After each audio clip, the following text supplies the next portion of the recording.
कहीं खुशी में ढोल बज रहे हैं, कहीं जीत की आतिशबाजी हो रही है, कहीं खुशी में झूमकर नाचकर जीत का जश्न मनाया जा रहा है।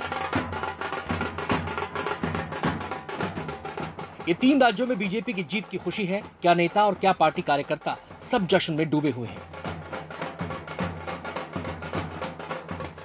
मध्य प्रदेश हो, राजस्थान या फिर छत्तीसगढ़, जब चुनावी बिगुल बजा था तो कोई नहीं जानता था कि नतीजा क्या होगा। तीनों राज्यों में सीधी टक्कर बीजेपी और कांग्रेस के बीच थी। दोनों के नेता अपनी अपनी जीत के दावे कर रहे थे। विश्लेषक समीकरणों का गुणा भाग करने में जुटे थे। उन फैक्टर्स की चर्चा हो रही थी जो किसी की जीत हार तय करने में अहम भूमिका निभा सकते हैं, और इन विश्लेषणों में तमाम किंतु परंतु थे। लेकिन जब जनता ने फैसला सुनाया तो कोई इफ नहीं, कोई बट नहीं, स्पष्ट बहुमत से तीनों राज्यों की कमान बीजेपी के हाथों में सौंप दी।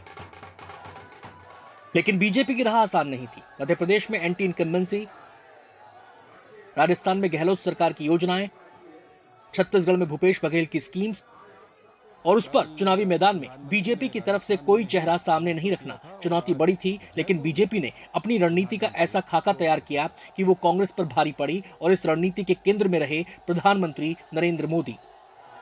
मध्य प्रदेश हो, राजस्थान, बीजेपी ने सांसदों और केंद्रीय मंत्रियों को मैदान में उतार दिया। पीएम मोदी की अगुवाई में कैंपेन को लीड किया गया। प्रचार में मोदी की गारंटी का खूब डंका बजा। नतीजों ने साबित कर दिया कि यह रणनीति कारगर रही। जब हम उतरे धरातल पर, युद्ध की भूमि पर, तो इस आधार पर भी उतरे कि हमारी जो संगठन की शक्ति है वो फलीभूत होगी धरातल पर मोदी मैजिक को घर घर तक पहुंचाने के लिए। मोदी जी का संवाद, संपर्क जो डायरेक्ट वोटर के साथ है, आज उसका परिणाम हम देख पा रहे हैं इस जीत के माध्यम से। सिर्फ एमपी के दिल में मोदी नहीं है, छत्तीसगढ़ के दिल में मोदी है, राजस्थान के दिल में भी मोदी है। इन चुनावों को 2024 के आम चुनाव के सेमीफाइनल के तौर पर देखा जा रहा था, और इस सेमीफाइनल में बीजेपी ने प्रचंड जीत हासिल की है। इसे मोदी मैजिक से जोड़ा जा रहा है।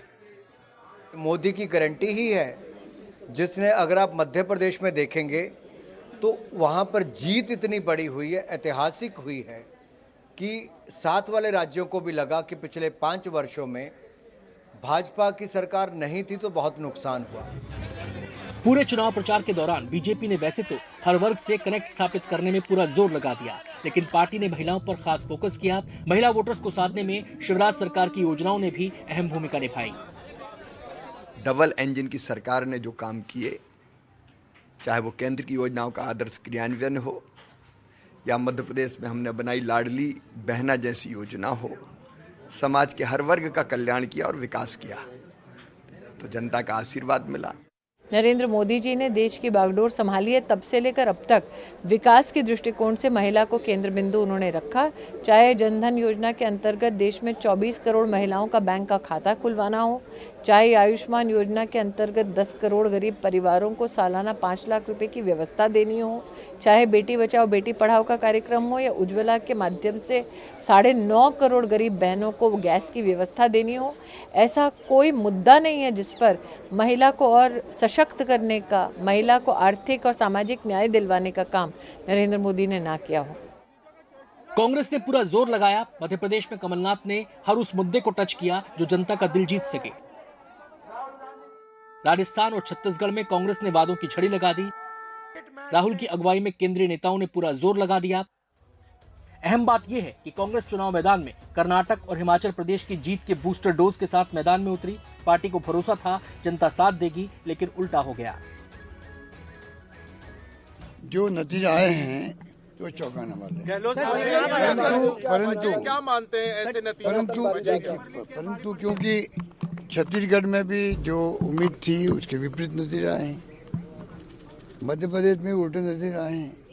इसलिए जब 3 राज्यों में ऐसे परिणाम आए हैं तो मैं समझता हूँ कि ये एक सोच का विषय, एग्जामिन करने का विषय है।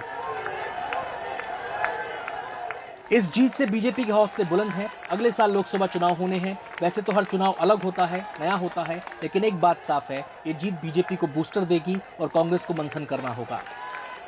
दिल्ली से मारिया शकील, अखिलेश शर्मा के साथ भोपाल से अनुराग द्वारी, एनडीटीवी इंडिया के लिए।